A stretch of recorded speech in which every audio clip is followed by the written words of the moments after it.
이마에 새길 이름입니다. 이마에 새길 이름이라는 제목으로 우리 함께 잠시 말씀 나누도록 하겠습니다. 우리는 종종 내가 생각하는 것들과 내가 말하는 것들은 내 속에서 나오는 어떤 고유한 생각이다, 고유한 주장이다, 또 독창성이 있는 말들이다라고 생각을 하지만 대개 인간들은 세상이 주는 이미지 속에서 세상에 들은 정보를 통해서 생각하고 말하고 사유한다는 것입니다. 우리 가장 많이 접하는 매개가 무엇이죠? 핸드폰이지 않습니까? 핸드폰을 통해서 하루에도 수많은 정보들을 우리가 접하고 또 세상이 전해주는 광고와 또 드라마와 콘텐츠를 통해서 들어오는 정보들은 우리의 정체성을 형성을 하고 무의식적으로 그들이 만들어 놓은 생각의 틀을 따라가게 한다는 것입니다. 오래전에 이 다빈치 코드라는 영화가 개봉을 했습니다.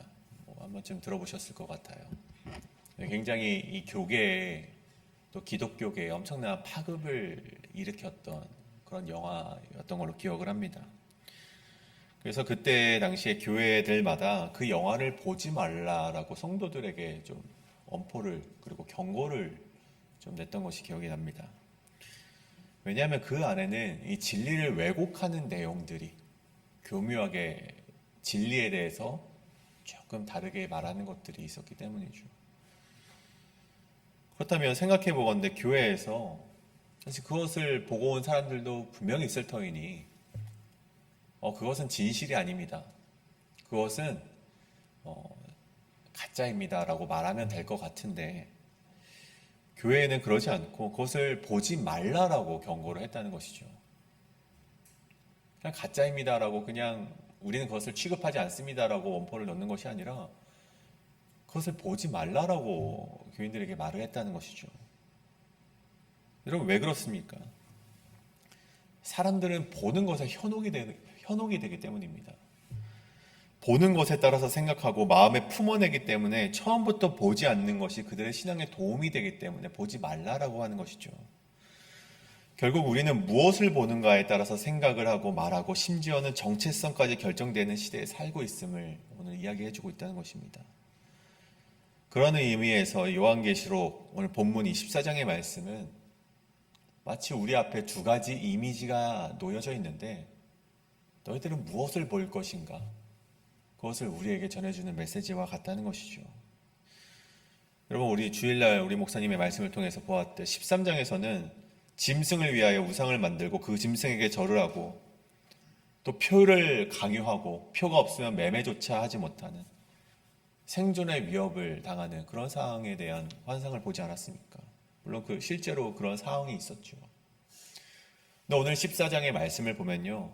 이 반대로 시온산에 서 있는 어린 양이 등장을 하면서 이 대조되는 이미지가 우리 앞에 요한 앞에 보여지고 있음을 보게 된다는 것입니다. 그리고 오늘 이 말씀을 접하는 우리 성도들로 하여금 너희들은 무엇을 보며 살아갈 것인지 어떤 정체성을 가지고 살아갈 것인지 너희의 이마에는 무엇을 새길 것인지를 오늘 이 선택지 앞에 우리가 서 있음을 보게 된다는 것이죠. 저와 여러분이 그래서 오늘 말씀을 통해서 정확히 봐야 될 것을 보시는 신앙인이 되시길 간절히 소원합니다. 보여지는 것만 보는 것이 아니라 세상에 끊임없이 우리에게 노출시키는 그런 정보들, 어떤 매스컴을 통해서 우리에게 전해지는 세상이 주는 성공의 방법들, 그런 것들을 보는 것이 아니라 우리가 꼭 봐야 할 것을 보시며 하나님이 예비하신 길로 걸어나가며 이마에 그리스도와 하나님의 이름을 새기시는 여러분이 되시길 간절히 소원합니다. 이마에 새길 이름 첫 번째는 누구의 이름을 이마에 새겨야 하는가, 누구의 이름을 이마에 새겨야 하는가입니다. 오늘 본문 1절에서 요한이 본 첫 번째 장면은 이 시온산 위에 서 있는 어린 양과 그리고 그의 곁에 서 있는 14만 4천 명이었습니다. 물론 이것도 환상이었기 때문에 이 장면 역시 우리가 좀 상징적으로 이해를 하자면 먼저 시온산이라는 것은 물리적인 공간을 이야기하는 것이 아니겠죠. 보통 이 시편의 말씀을 보면 이 시온산은 두 가지를 의미를 합니다. 132편에 보면 이런 말이 있어요. 여호와께서 시온을 택하시고 자기의 거처를 삼고자 하여 이르시되, 그러니까 하나님의 거처를 말하는 것이 바로 시온산이었습니다. 뿐만이 아니라 또 시편 2편에 보면 내가 나의 왕을 내 거룩한 산 시온에 세웠다라고 말씀하시는데, 그러니까 이렇게 보면 또 하나님이 통치하시는 나라가 바로 시온산이 되기도 합니다. 그러니까 하나님이 계시는 곳, 하나님이 통치하시는 나라를 보통 이 시온산이라고 표현을 합니다. 그 시온산에 누가 서 있습니까? 구원의 상징인 어린 양 그리스도가 서 있는 것이죠. 그리고 그 옆에는 14만 4천 명이 서 있다고 합니다. 어느 이단이 계속해서 말하는 그 숫자죠. 여러분, 요한이 이 숫자를 직접 세웠을까요? 여러분, 1초에 한 명씩 센다고 해도 그렇게 짧은 시간에 셀 수 있는 분량의 숫자가 아니죠. 그럼 어떻게 요한이 단번에 이 14만 4천 명이라는 것을 알아보았을까요? 여러분, 요한계시록 우리 앞전 말씀의 7장에 보시면 요한은 먼저 그들의 수, 7장에 보면 인치심을 받은 자 14만 4천 명에 대한 그런 정보를 이미 천사를 통해서 들었습니다. 무슨 지파에서는 몇 명, 무슨 지파에서는 몇 명에서 인치심을 받은 자가 14만 4천 명이 있다라는 소식을 이미 들은 것이죠. 그리고 요한은 그들의 수에 대해서 마음속에 염두를 해두었을 것입니다. 그리고 그 환상을 보였을 때, 이들이 바로 그들이구나. 그들이 14만 4천 명이구나 라는 것을 단번에 알아차렸다는 것이죠. 근데 그 수보다도 중요한 것은 그들의 이마에는 무엇이 기록되어 있습니까? 그리스도의 이름과 하나님의 이름이 그들의 이마에 새겨져 있다는 것입니다. 한쪽에는 이마에 어떤 이름을 새겼습니까? 짐승의 수 666을 새기지 않았습니까? 그러니까 요한이 보건대 지금 한쪽에는 이마에 666을 새긴 자들이 있고, 또 한편에는 하나님의 이름을, 그리스도의 이름을 새긴 자들이 동시에 그들의 환상 속에서 보여주고 있는 것이죠. 이 고대에는 이 노예나 군인의 이마에 소유자의 이름을 새겼다고 합니다. 따라서 이마의 표시를 통해서 그 사람이 어디에 소속되어 있는지를 알고, 그들이 무엇을 위해 싸우는지도 알고 그들의 정체성을 판단했다는 것이죠. 그러는 가운데 요한이 보는 거예요. 너는 너의 이마에 무엇을 새길 것인가? 하나님이 너를 소유하셨는가? 아니면 짐승이 너를 소유하셨는가? 그것을 너희가 분명히 하라는 오늘 14장의 말씀인 것이죠. 제가 신학교를 졸업하고 이제 대학원을 가야 하는데, 대학원을 가면 전도사 사역이 바로 이제 시작이 되지 않습니까?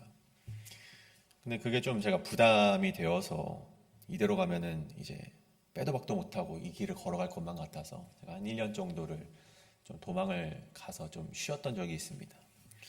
또 아르바이트를 하면서 좀 지낸 적이 있는데, 이 교회 울타리에만 있다가 교회를 다니지 않는 사람들 사이에서 일을 하고 그 속에서 지내다 보니까 굉장히 그들의 입장에서 볼 때는 신학을 했다는 것이 굉장히 별 볼 일 없는 사람으로 취급을 받게 되는 것이죠.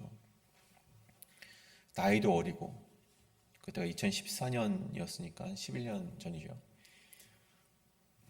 나이도 어리고 또 신학을 했다고 하니까 그들이 이제 교회에 대해서 평소에 생각하고 있던 생각들이 있었나 봐요. 그 생각들을 이제 여과 없이 저에게 말을 하고, 그리고 질문들을 저에게 던지는 것이죠. 나는 이게 이해가 안 된다. 근데 너희는 정말 비이성적으로 그런 걸 믿지 않느냐라는 그런 말들을 서슴없이 했던 것 같아요. 그래서 저는 그들 사이에서 변호사가 되었습니다. 어떤 변호사입니까? 교회의 변호사가 되었죠. 그건 그런 이제 말씀이 아닙니다. 이거는 이런 식으로 이해되어야만 합니다라는 식으로 제가 변호를 막 했죠. 근데 여러분, 이 성경에 보면은 그런 자들과 이제 논쟁하지 말라라고 이제 하고 있습니다. 물론 이제 이단자들과 논쟁하지 말라라고 했는데, 그렇게 마음속으로 믿지 않고자 하여 공격하는 자들과 논쟁하는 것만큼 시간을 버리는 것이 없습니다. 그들은 듣고자 하는 것이 아닙니다. 말하고자 함이죠. 들어도 말을 해도 변론을 해도 계속해서 무지성적인 공격을 발언을 했고, 저는 그 가운데 굉장히 끊임없이 그들에게 또 좋은 이미지를 보여야겠다.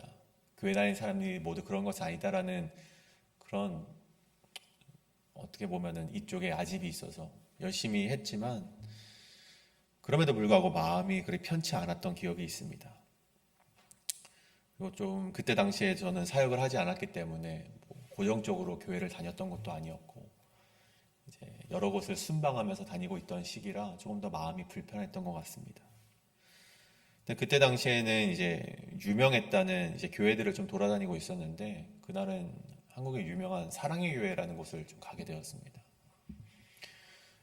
근데 저는 이제 대형 교회를 좀 비판하는 교단에 속해 있기 때문에 사실 그런 교회를 잘 가진 않지만 한번 가보자. 한번 그래도 한국을 움직이는 교회이기 때문에 한번 가보자 해서 가봤는데 야, 정말 이 쏟아질 듯한 인원이 본당에서 예배를 드리고 있음을 보게 됩니다.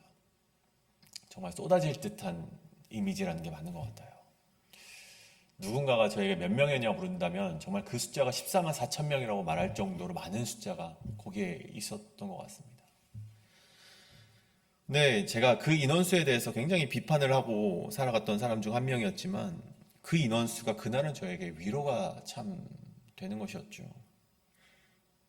어떤 면에서 위로가 되었는가 하니 나 혼자 내 일터에서 고군분투하며 신앙을 지켜내는 것만 같았는데 나 혼자 저들과 세상에 속해 있는 저들과 싸우는 줄 알았는데 보니까 이렇게도 많은 사람들이 함께 하나님의 나라를 위해서 싸우고 있구나라는 그런 마음을 하나님께서 저에게 주시더라고요.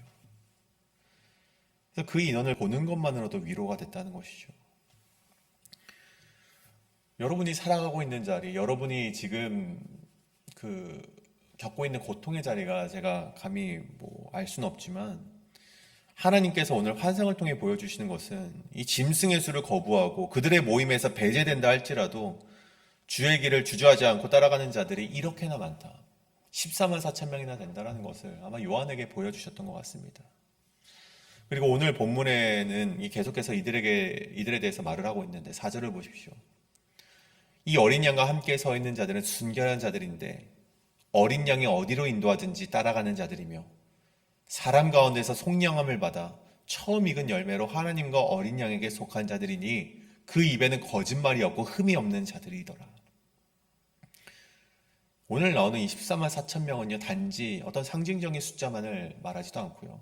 단지 고난을 견뎌냈던 사람들이다라고 그냥 그렇게 매짐짓지 않습니다.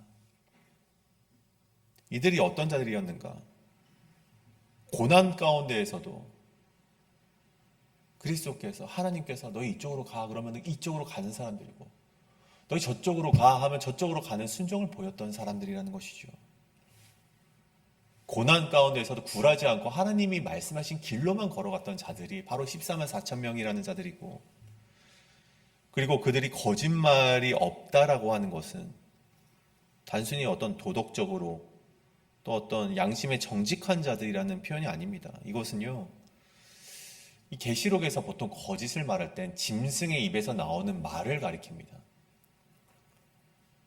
그러니까 이 거짓이 없다는 것은 짐승의 말을 하지 않고 진리를 입에 품은 자를 말하는 것이죠.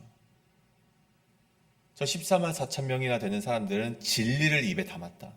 복음을 타협하지 않고 왜곡하지 않고 그들 하나님의 말씀을 복음을 전파하는 자들이었다.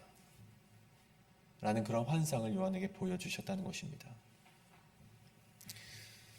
사랑하는 여러분, 오늘 우리의 눈에 보이는 표시가 이마에 그런 표시는 없습니다.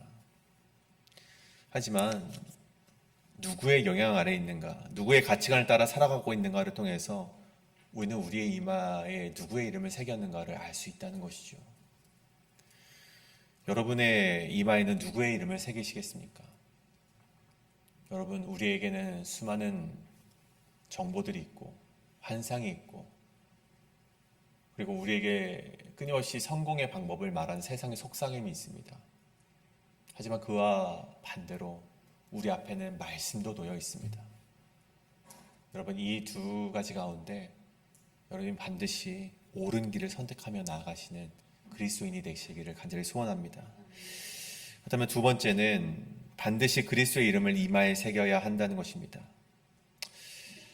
앞선 제가 이 두 가지를 방금 말씀드렸는데 세상의 소리를 들으며 세상의 방식으로 살아갈 것인가, 현실을 타협하며 살아갈 것인가, 아니면 현실에 환난을 당하나 하나님께 속한 자로 살아갈 것인가, 마치 이 두 가지의 선택지로 살아가는 것처럼 보이지만 여러분, 오늘 6절부터 나오는 말씀을 보면 사실 이 선택지는 없습니다.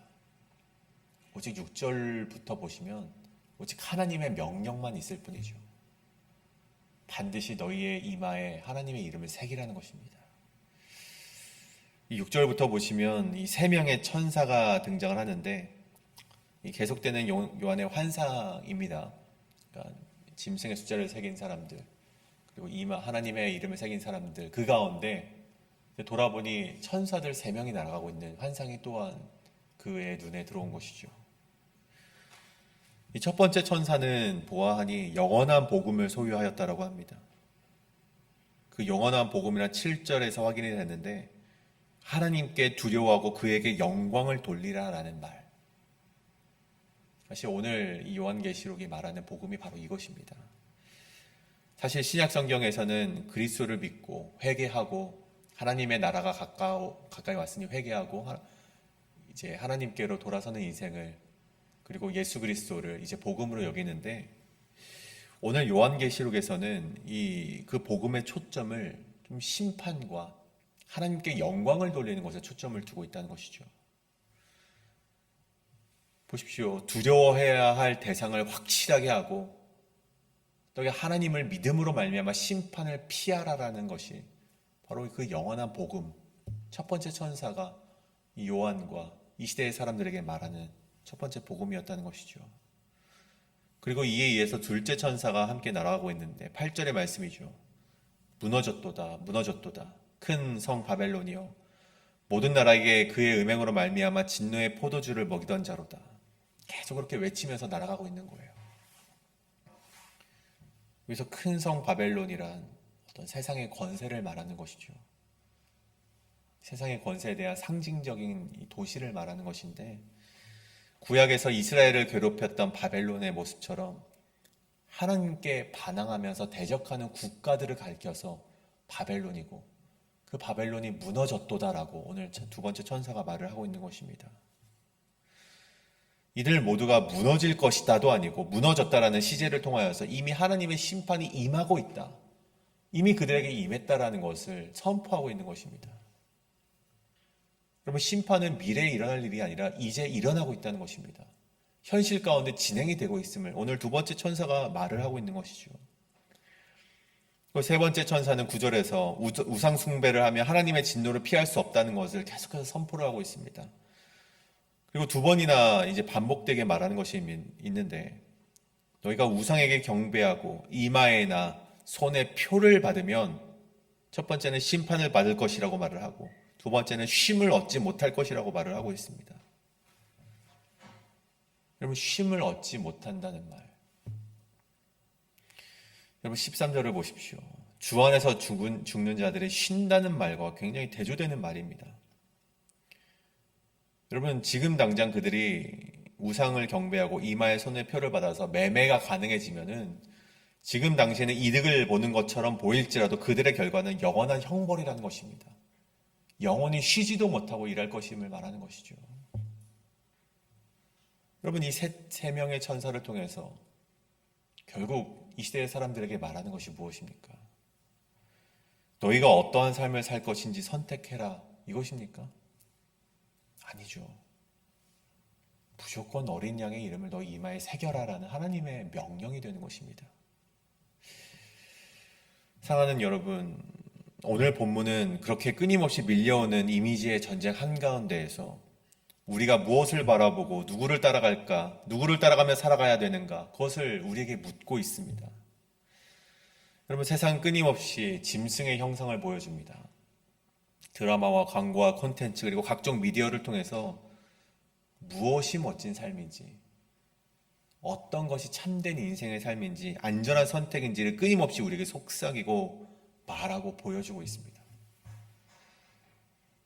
여러분, 그 말을 아무 생각 없이 듣고 그 말을 그냥 아무 생각 없이 바라보다 보면 여러분, 어느새 그들이 정해준 표를 우리는 이마에 그리고 손에 새기게 된다는 것입니다. 그런데 하나님은 오늘 우리에게 한 장면을 보여주십니다.